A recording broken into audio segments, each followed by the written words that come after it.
आज हम बात करेंगे एक ऐसी दुखद और दिल दहला देने वाली घटना की जो हमारे समाज की कड़वी सच्चाई को उजागर करती है।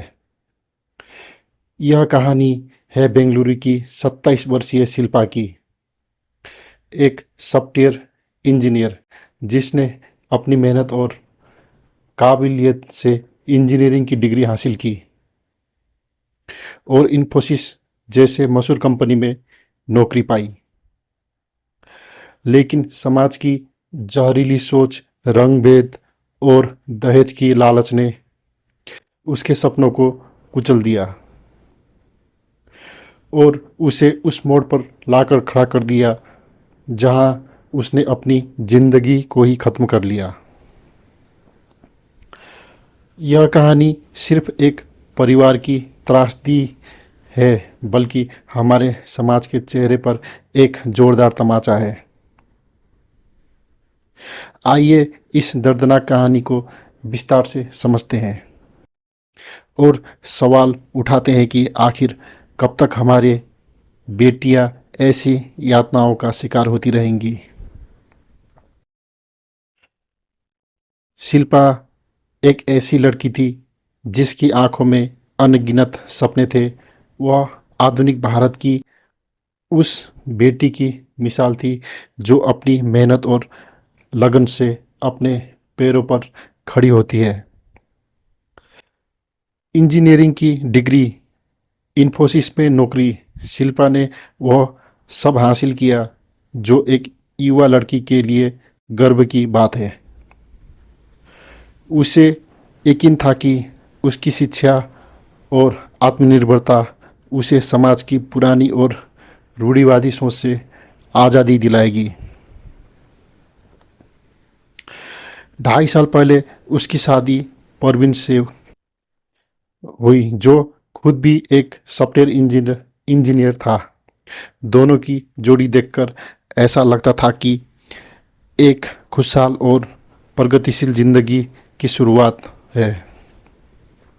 शादी के कुछ समय बाद उनके घर में एक नन्हा सा बच्चा आया जिसकी किलकारियों ने घर को और भी रौनक से भर दिया। लेकिन यह खुशी ज़्यादा दिन तक नहीं टिकी। शादी के बाद शिल्पा की जिंदगी धीरे धीरे एक दर्दनाक स्वप्न में बदलने लगी। शिल्पा के परिवार का कहना है कि शादी के समय उन्होंने 15 लाख रुपए नकद और सोने के गहने दिए थे जो दहेज के रूप में ससुराल वालों को दिए गए। लेकिन यह राशि और गहने भी ससुराल वालों के लालच को शांत नहीं कर सकी। परवीन ने अपनी अच्छी खासी नौकरी ओरेकल में छोड़कर एक फूड बिजनेस शुरू किया और इसके बाद पैसे की मांग और बढ़ गई। लेकिन दोस्तों, पैसे की मांग से भी ज़्यादा दर्दनाक थी वह मानसिक प्रताड़ना जो शिल्पा को हर दिन सहनी पड़ती थी। पुलिस में दर्ज शिकायत के मुताबिक शिल्पा की सास उसे बार बार ताने मारती थी कि तुम काली हो, मेरे बेटे के लिए अच्छी जोड़ी नहीं हो, उसे छोड़ दो, हम उसके लिए कोई गोरी और बेहतर दुल्हन ढूंढ लेंगे।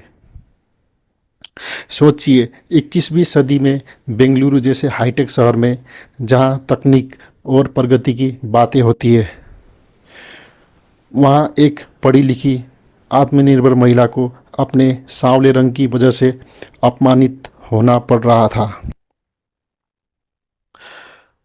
उसकी डिग्री, उसकी नौकरी, उसकी ममता, सब कुछ उसके रंग के सामने बोना साबित हो रहा था। ये ताने सिर्फ शब्द नहीं थे, बल्कि हर दिन शिल्पा के आत्मसम्मान को चूर चूर करने वाले हथियार थे। एक माँ जो अपने बच्चे के लिए जीना चाहती थी, एक पत्नी जो अपने परिवार को जोड़े रखना चाहती थी, वह धीरे धीरे अंदर से टूटने लगी।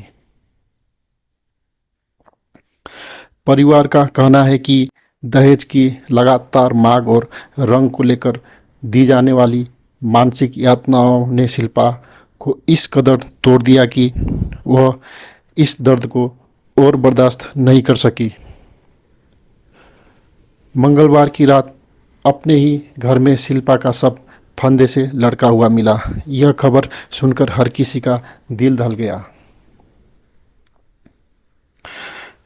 एक ऐसी लड़की जिसके पास सब कुछ था, शिक्षा, नौकरी, एक बच्चा और एक परिवार, वह समाज की जहरीली सोच और दहेज की लालच का शिकार बन गई।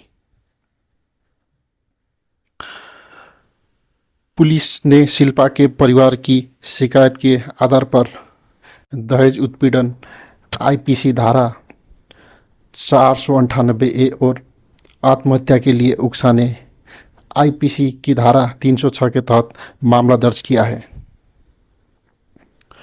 शिल्पा के पति परवीन को हिरासत में ले लिया गया है और उनसे पूछताछ जारी है।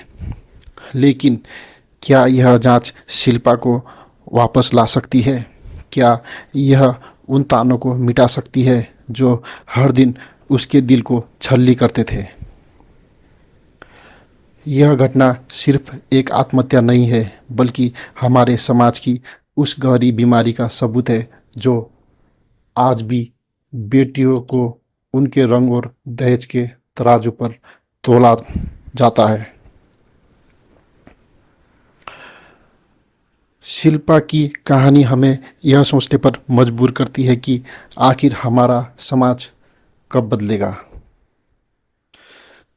बेंगलुरु जैसे शहर जो भारत की तकनीकी प्रगति का प्रतीक है, वहाँ अगर एक शिक्षित महिला को रंग के आधार पर अपमानित होना पड़ता है तो यह पूरे देश के लिए शर्मिंदगी की बात है। यह घटना उस तरक्की पर सवाल उठाती है जो हमें डिग्रियां और नौकरियां तो देती है, लेकिन इंसानियत, बराबरी और सम्मान का पाठ पढ़ाना भूल जाती है।